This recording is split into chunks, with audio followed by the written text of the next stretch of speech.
Hi, I'm Sally. No, I'm just kidding. A while ago, I made a list on what you need to do in order to put a K24 into your 8th Gen Civic. And I made a complete list, and that wasn't good enough for some of you. So today, we're actually going to do it. Welcome to VTEC Academy. You about to get schooled. Oh yeah, there you go. Give it the beans, bro.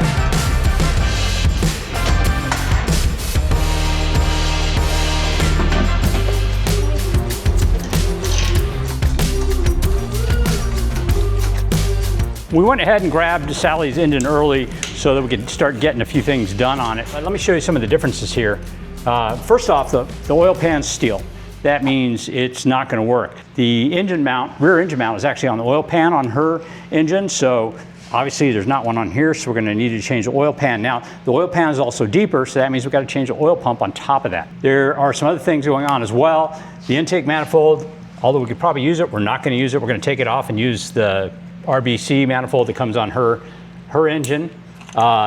If these injectors are good, we're going to go ahead and use those because they should be 310 cc as opposed to whatever comes on the 06 SI. They might be 310. I'll have to look that up. But we're going to test them, see if they're okay. So the big deal is going to be the oil pan. And then we have another thing that's kind of wild on these things.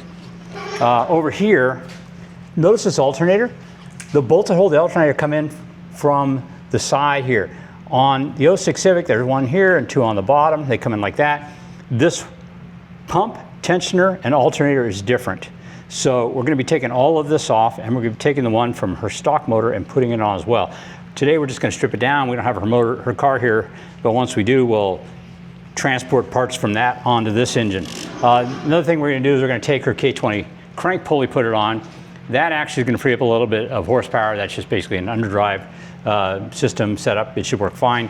Last but not least, I believe that her water pump actually has an oil warmer setup. So there's like a ring that goes around here that circulates water, and then a hose that goes into the block, and then one that comes here back to the water pump. We're going to go ahead and install those as well, just so that that engine has kind of all the bells and whistles that the K20 Z3 motor that's currently in our car has. What's the plan of attack, Brian? Things off. That thing, this thing, that thing, that thing, that thing, that thing, that thing, that thing, That thing.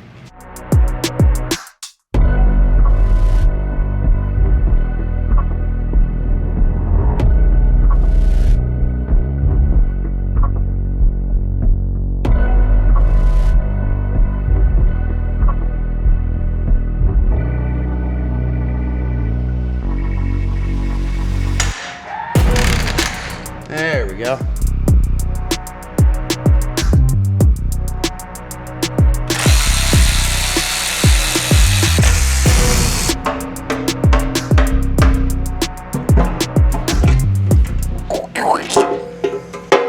Maybe you could just like unbolt that and let this guide come away. Unbolt that, just let the chain slack.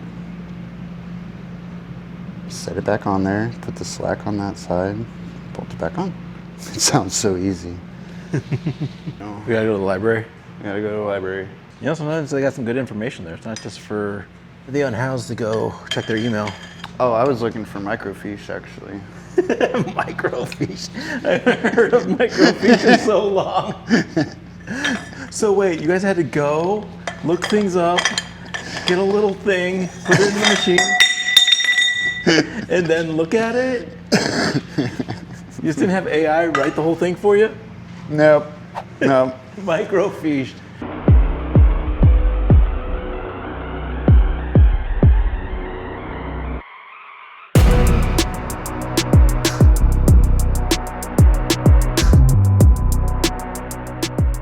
If you guys know what Brian's doing wrong, put it in the comments below. Oh, I'm sure people will let me know. Completely wrong. That'd be fun.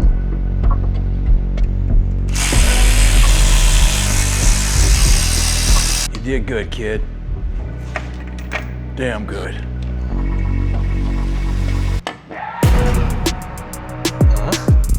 So that is why we just can't only swap the oil pan. We have to swap the oil pumps. What do you think that difference is? Probably. It's every bit a half inch, yeah. This is a modified K20 housing for this oil pump with the counterbalance shafts. See these 4 windows? These 4 windows are designed to give clearance to the rods.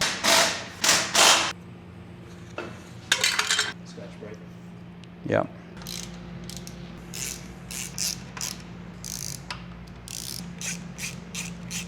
So despite what the book said, yes, you can most definitely slide it out, like the book says not to. I wonder if that's the way the Honda techs do it, because Oh, I'm sure. they're cranking through so many jobs that they're like, yep. Oh yeah, no, that's the book is a suggestion. If you can figure out how to do it faster and make more money, well. Now we'll reach the bottom of that new, or not new, well, new to this block, but the SI oil pan. All right, I'm here with Sally from Team Sally Racing, and we've got her Civic. All right, this is my 2009 Honda Civic Si. It's an FA5 originally, but I did do an FD2 conversion on it. It is got the front bumper, which is a Feels. I've got the Mugen front grille. I've got the Max Racing front fenders and side skirts. I did the complete conversion in the rear as well with the CSX rear trunk. And for all of you FD2 nerds out there, rounds over octagon, just saying. And I also have the Mugen rear wing as well.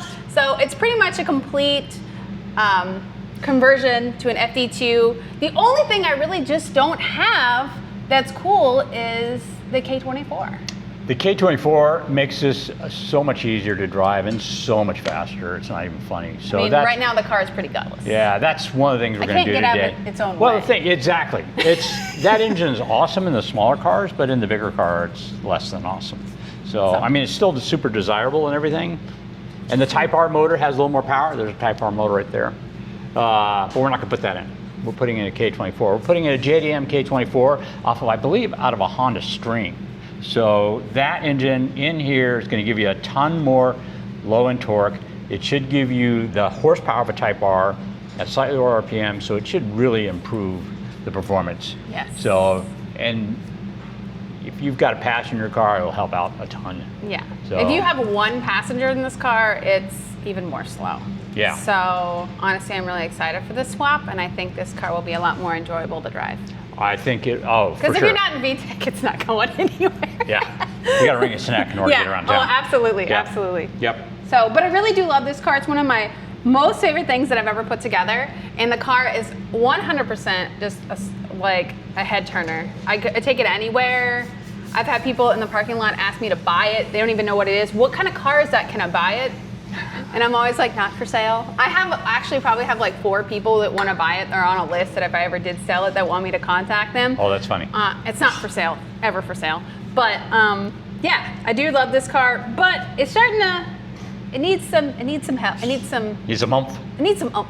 All So right. Brian's gonna help me out with that. Yes, we are. All right, this is 0. Yep.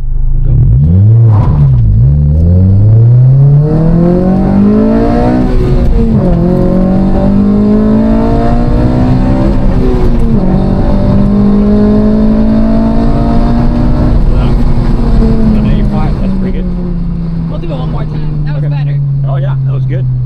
I tried to shift before red line, so it wouldn't do that. Like stuck. Yeah, you can usually short shift first gear, but then you don't want to short shift any of the others. Yeah, it's first to second. It only seems to want to do that. Right.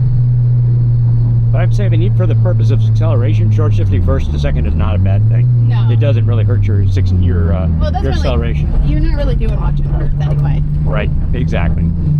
Get this car nice and hot, so we take out the engine.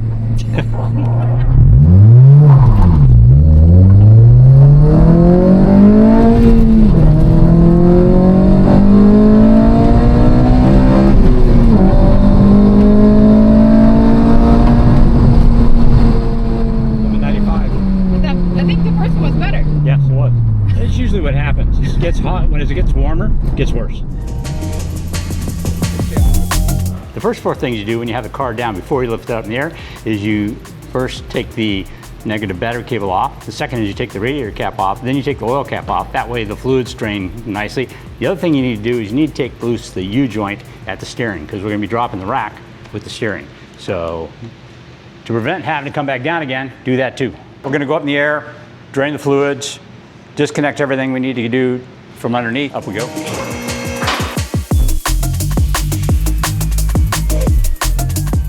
This is because these fenders are narrower than the ones you had on before. So I had on the Feels FD2 front fenders, and I had to run a 25 mil spacer, and I put them next to each other, and I thought that they were similar, but these were slightly narrower.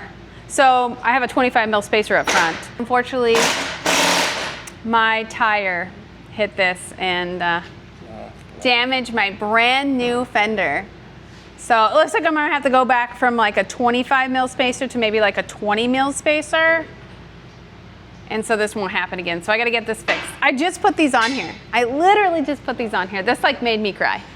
So stuff happens. But if you see this is a sad day.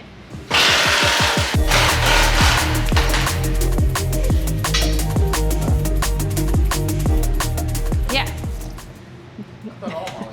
It's the worst oil change ever on this car.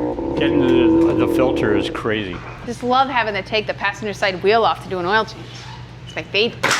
This is interesting because it has, you don't have to take the ball joint loose. You can take these three bolts out. And just, aren't those nice? oh yeah. When we drop the subframe, we'll take the rack with it. Have we left the rack up before on these things? Do we always take the rack down? I think we tried leaving it up and it was like a pain in the ass. All right, I'm gonna unbolt the cat and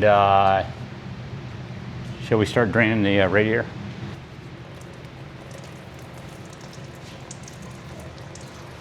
Oh, yep, too much. Clean up on aisle 7.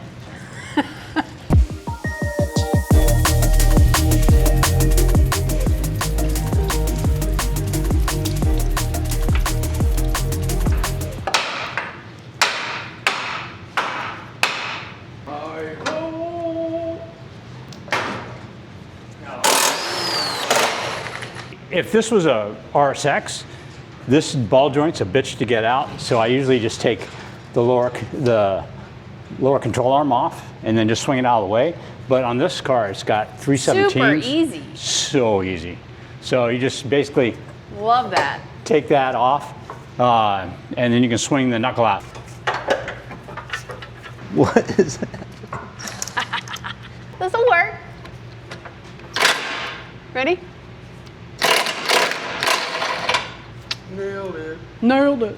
You know, I've never dropped an engine out of a car before. So, yeah. The FA5 is not the most fun to take an engine out because half of the engine sits like underneath the windshield. So I feel like this is the only way you can really do it because the engine opening is very small. I mean, if you've ever seen a hood, the hoods are like really pretty small and half the engine is sitting under the windshield. So I think this is like really the only way you can do it. I mean, there might be other ways. I don't know. I've never even thought about doing an engine swap on one of these cars before. I feel like working on this car anytime is just pain. So I'm glad Brian wanted to take on this project and not me. Oh. Oh, I got it. Hold on. There you go. Uh-oh. Yep, that should be good. Yay! Another end. All right, watch out.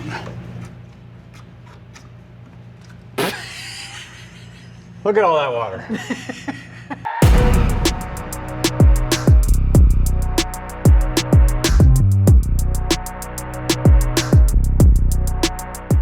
So now the goal is to take everything off this engine that we need to put on to the other engine because that simplifies our electronics. We can just plug in the stock harness. So that includes intake manifold. Yep, we've taken off there's all stock of harness. these things. Yeah, you took off the harness. But the intake manifold and where all the sensors are on that is important. We could use the other manifold, but it's just easier to just put this manifold on. Plus you get more horsepower in the end. The other thing is we're gonna take off this heat transfer thingy jobber that is for the purpose of equalizing the temperature between the oil and the water. And that has these hoses for exchange. Also, there's a fitting right here to return water to the block. After it does that, we're going to wind up transplanting that as well. This K24 doesn't come with a heat exchanger. That actually goes on right here, and there's a special piece right here that holds the heat exchanger on. So this needs to come out. If you notice, there's nothing to grab hold of right there. So we've got two choices to get it out. These are called extractors. This style we use for lug nuts that have been rounded off and stuck in. It kind of grabs on the outside. It would actually work on this. We would use this size, bring it on, and as you untighten it, it just goes in there and starts gripping. It will ruin the threads, so if I do that, I wouldn't be able to reuse this. And I don't really care if I reuse it, but I also don't like destroying stuff just in case. So we're gonna use a different type of extractor. We're gonna use a screw extractor. And these, you would normally drill a hole inside the bolt that you want to take out, and then you slide this into it. Since this already has a hole in the center of it, we're just going to grab the right size. It's going to go on like that, and then as I unscrew it, it's going to bite in there and unscrew that part for us like magic. Let's see if it actually works. You can see it drawing itself in. There we go.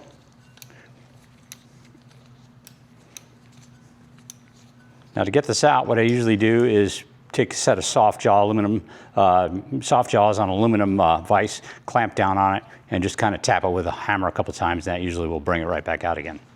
But that's how you get those out. I feel like this is going to be needed. You think it's going to spit? I think it's going to spit. I think you're probably right. I think it's going to go. Comment below. Is it going to spew? Sometimes they're crispy. Crispy. Wow. There you go. You were right. Victory is mine. And the mess is mine. All right, now next is the heat exchanger itself. That's got a 30 millimeter nut. 30 mil? Yeah, exactly.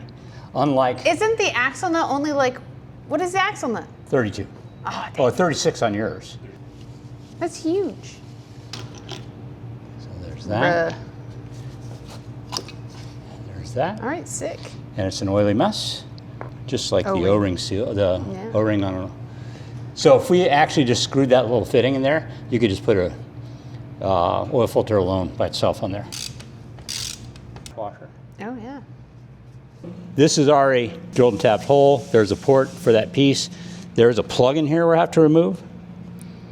So we're gonna have to remove that plug, and then we can just change it right over. So you could delete it if you wanted to. We could have just used a water pump housing from like a CRV or a 02 to 05 Civic Si. Mm-hmm. Just put that on because that doesn't have the water port. Sure. And then the same alternator would bolt onto that.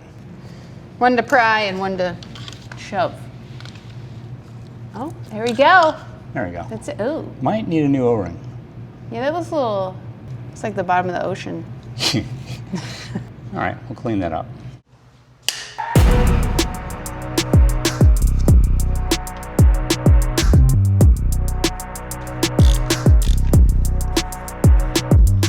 Dude, where'd you get those gloves? Amazon? Or Pretty at home, sweet. actually. Those are pretty sweet. Yesterday I learned your gloves is too big for my hands. Yeah. I couldn't I- do anything.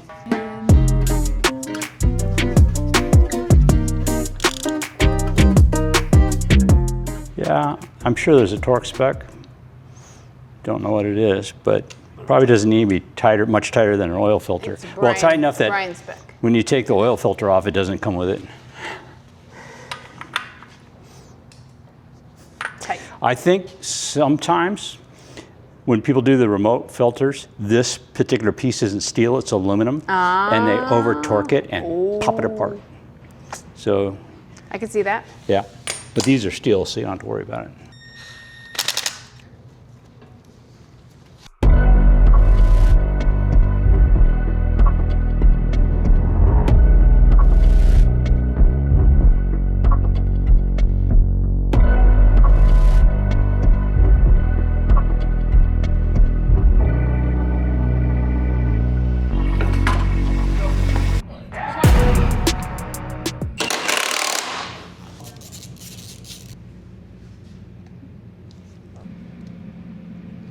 All right, this morning Sally was busy taking all the things off of that engine that we need to now put on that engine.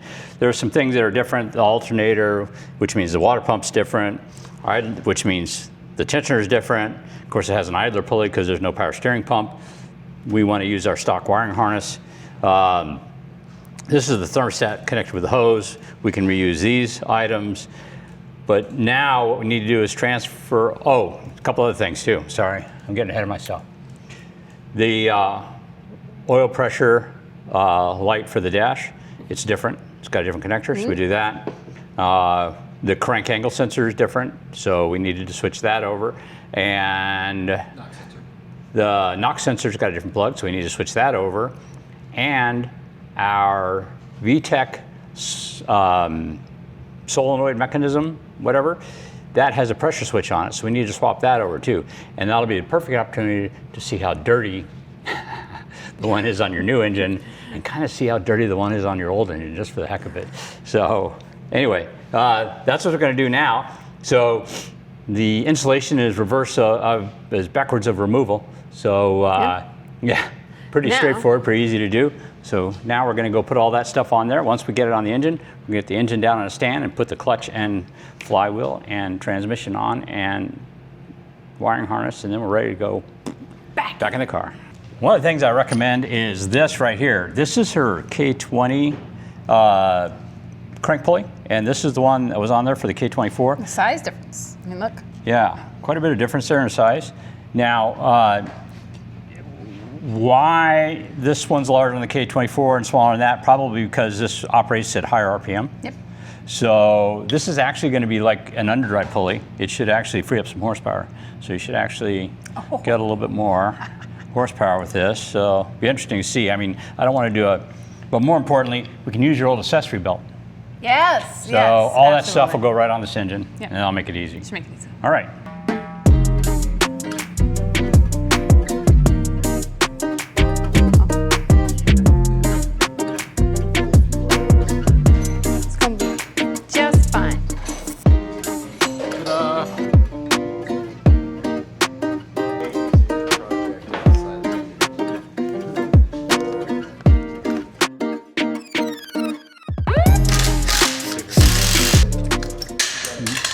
I got it.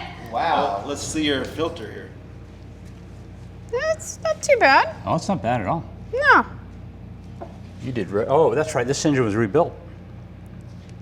That's good. Oh, dude. They must have put this on with like a 1/2-inch impact. Oh.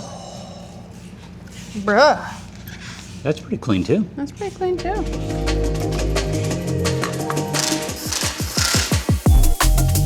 Yeah. I like that. That's funny. There. By the way, if you ever want to take your intake manifold off, you know, I do on a lot of my cars, I almost always remove that stud right there. That one And then it- stinks. You know that? Oh yeah, because then you can It took pivot me it. forever to get the bolt off, or the nut off of it. Yeah, I was like, this is dumb. it's all not Because fun. this little lobe thing over here is, Right in the way. The left. yeah, there's 4 of them in this room. Up.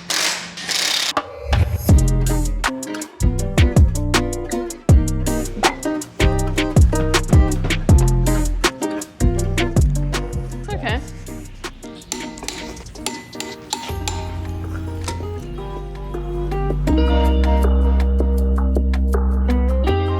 Down just a little bit.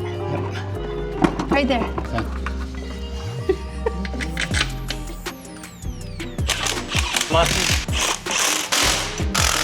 Score.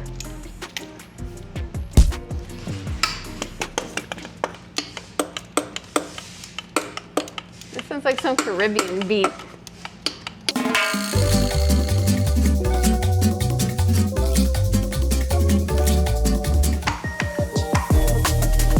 Oh, it gives you teams.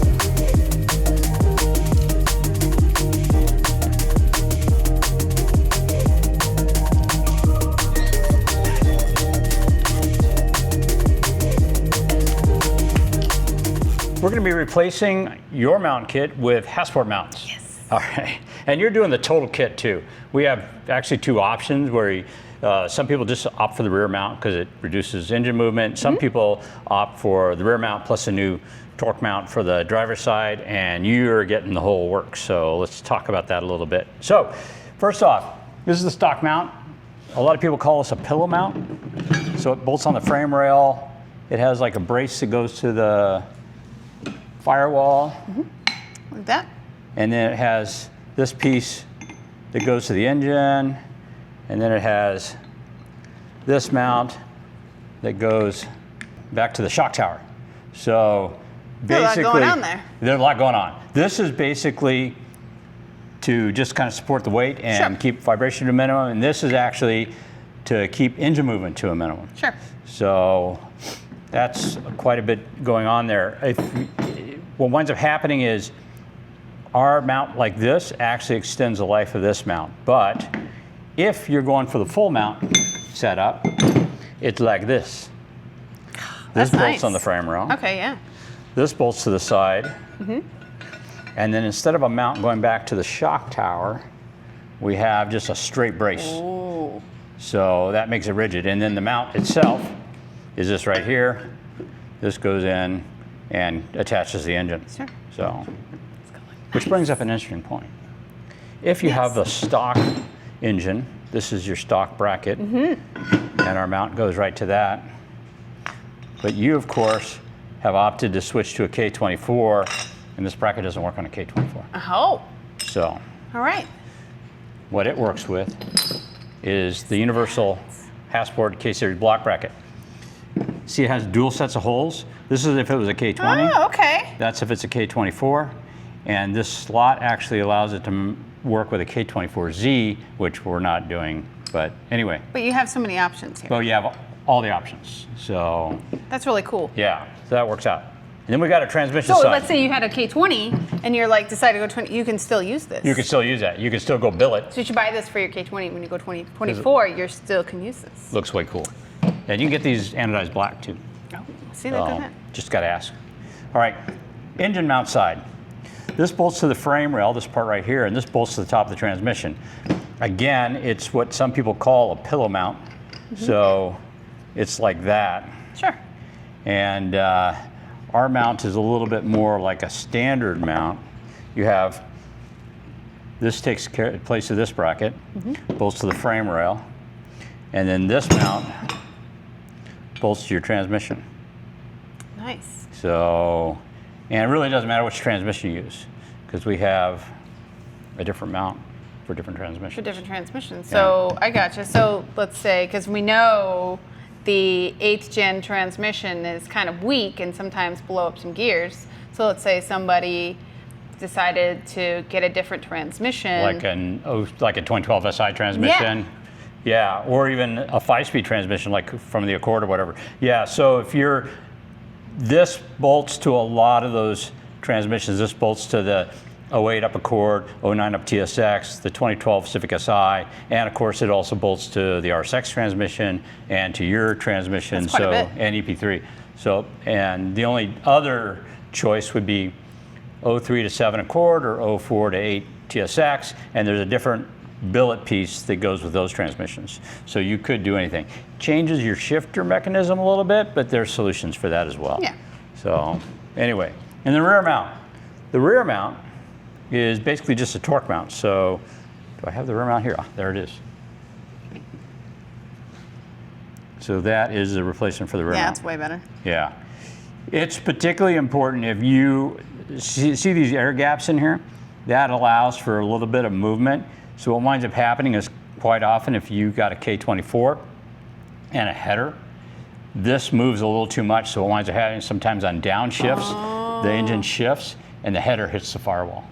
So Then you got a bang. you got to bang, exactly.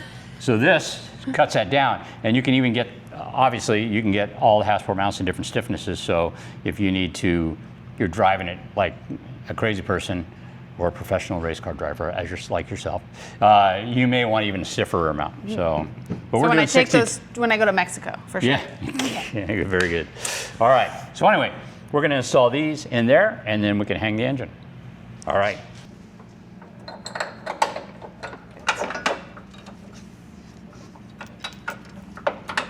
So the brace prevents the engine movement from trying to shift this bracket because it's kind of tall coming off that frame. It just soaks up that gap. Yeah. This is actually a slotted hole and floating up under here.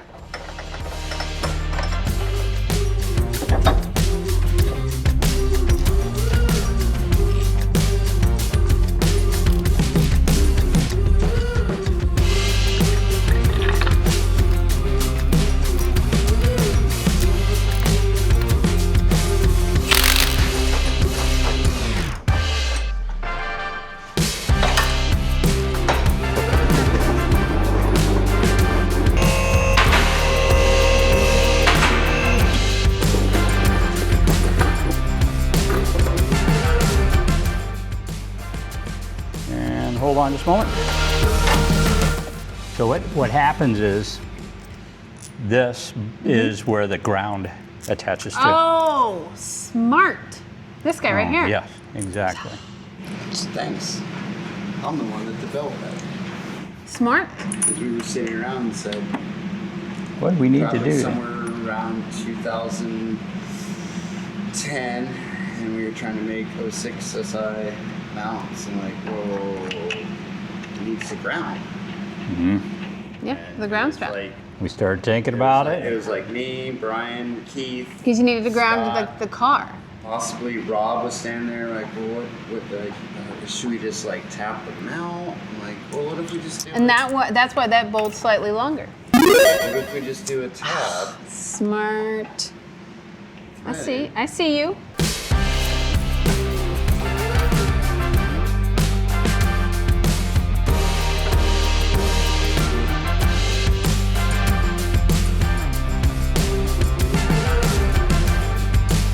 Camera time.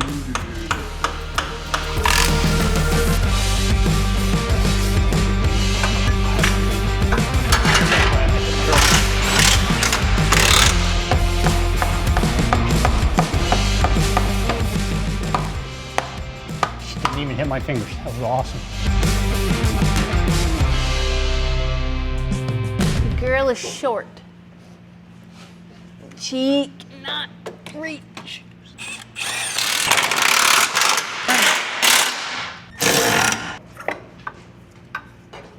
Ah, there you go. Now it's going.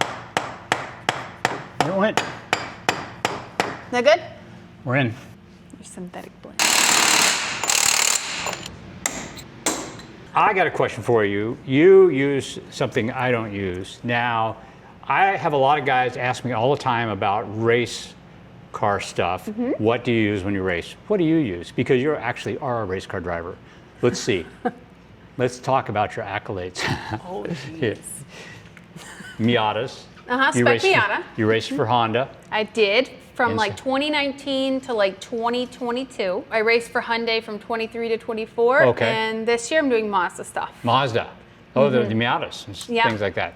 Except somebody wrecked your Miata. Is it back together? No. Oh, It's okay. that's okay. It'll be happen. fine. So normally what I use is liquid moly. I use a 5W40 and I use it in almost everything that I own besides my 1J. And that's just because the amount of heat that it has, how fast it heats up the oil. But I use a 5W40 liquid moly in my B series, K series, 350Z. And honestly, this is the best oil that I have found that the longevity of it. Okay. Sometimes on other oil makes that I used, I would do one track day and the oil was dark. That's concerning because that means that your oil temps are getting pretty high. Whenever they get too high, it starts breaking down. When the oil breaks down, it turns to a darker color. Now this stuff is bright green, so it's very easy to tell when the oil's starting to break down. And I can do 2 to 3 track days on one oil change, which is pretty good because you're in the high revs. The car's out there, you're beating it up essentially for 20 minutes. And you know, that oil is just getting worked. It is. So I can do 2 to 3 track days before I need to do an oil change, when previously with other kind of oils, I was doing every track day. Wow. So I found that this stuff works great for what I'm doing. And if it's good for a race car, it's great for your street car. because your car doesn't get beaten up as much as it does on the racetrack. Yeah. So I say that's my motto. His does, because he's bouncing off the rev limiter all the time. That's my motto. If it's good enough. That's how you're supposed to drive a K20. That's right. That's true. It's not a rev limiter, it's a shift indicator. True. Yeah. That's what I like to always say is that if it's good enough for my race car, it's definitely good enough for my street car. Very cool. So, now, a transmission soup? Yes, I also use their the Liqui Moly 7590 in all of my gearboxes. B series, this car, 350Z, pretty much any car with a manual transmission. I also use their gear oil. And I noticed it was set up with friction modifiers for the Yes. LSDs too. So it already has that in there. Windows. Can you hold that? I had to take that off. What a graceful dismount. Score. 1.2. 2! Hot air intake. I have distilled water at my shop, which we can go get, but we can just fire it up without that, just see if it runs. I think we should put at least some water in it. All right, all right.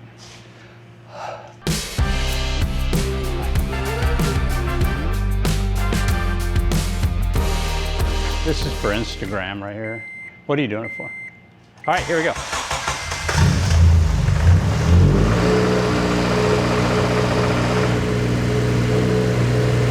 That was Oil is really, flowing. The that engine's was quiet. really easy. That like fired right up. What do you think? Sounds good. It does. Sounds healthy. That started up way better than I anticipated. Yeah. And awesome.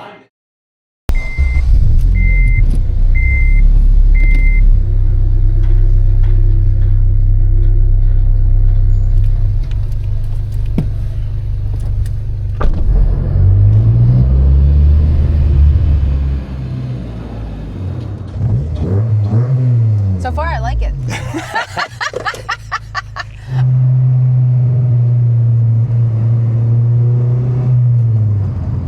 Sounds great.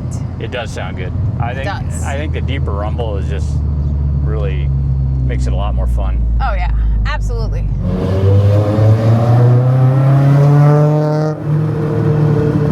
Obviously, you wanted to do this particular swap so that you could use this car a little bit more. Yes.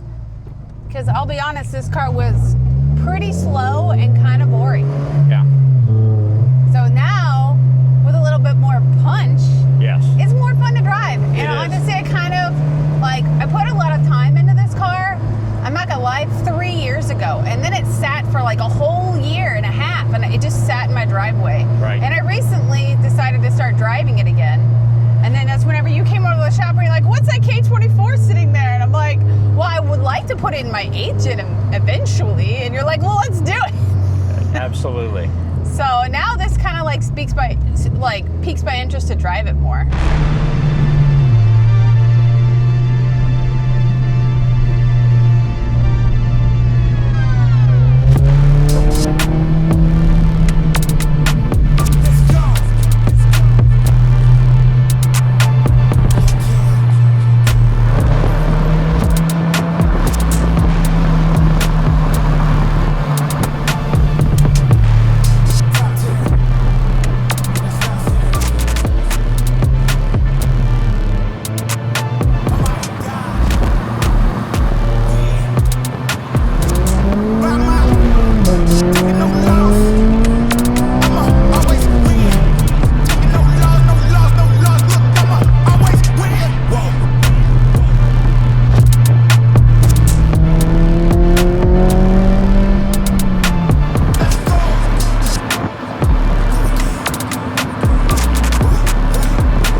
I know.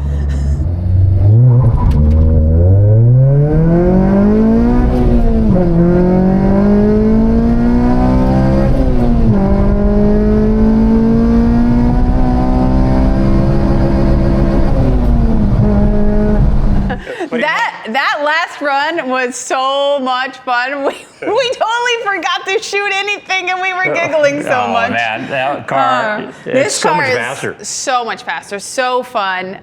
Sounds amazing. Sounds amazing, and honestly, all you're into this build is literally going to be like the engine and a few small related parts. And it just totally makes it alive. It just switches all over. You don't really have to do much. And look how much better this car is now. Before, it wouldn't get out of its own way, and now it's like, I'm gonna drive the crap out of this thing now. So I wanna have, well, my next thing is maybe I could bully my friend Joel to driving this, because he is an FA5 and he needs to do a K24 swap. And so maybe have him drive my car, and then, Oh yeah. and then I'm probably gonna be in for some more work. This is a K20 tune on a K24 A2, essentially TSX motor. So there's horsepower to be had. Oh, there is. Yeah, so. And dude, it was just so much fun. Yeah. So much fun. Highly would recommend. Yeah. Yeah. Thumbs up. All right. Well, guys, hey, Sally, thank you very much. Yeah, for of coming out. course. Yeah, it was a blast. It was a lot of fun. We'll be doing some more stuff with her. And anyway, guys, if you want to see more videos like this, please leave a comment down below. Let us know what you want to see. She's got another car. You've got an Integra. I have an Integra with the same K24A with a 9th gen transmission. 6-speed We need to do some stuff with LSD. that. I mean, honestly, it's going to be the same power level as this, Lighter only car. into a very light car with smaller wheels. I started working on that car about 2 years ago. I bought it, and I'll be honest, I just kind of lost interest because I have a lot of projects. But I mean, we could put this all together and we could go do something with that. Oh yeah, absolutely. Definitely. That was a track car, so that would be a blast. So yeah, let's do it. All right, so we're gonna do more videos with Sally, so please think about liking and subscribe, and go check out her channel as well, Team Sally Racing. Hopefully some of you from her channel have come here and some of our channel go there, and everybody will benefit. And again, thanks a lot for joining us, and we'll catch you next time. Too soon, Junior.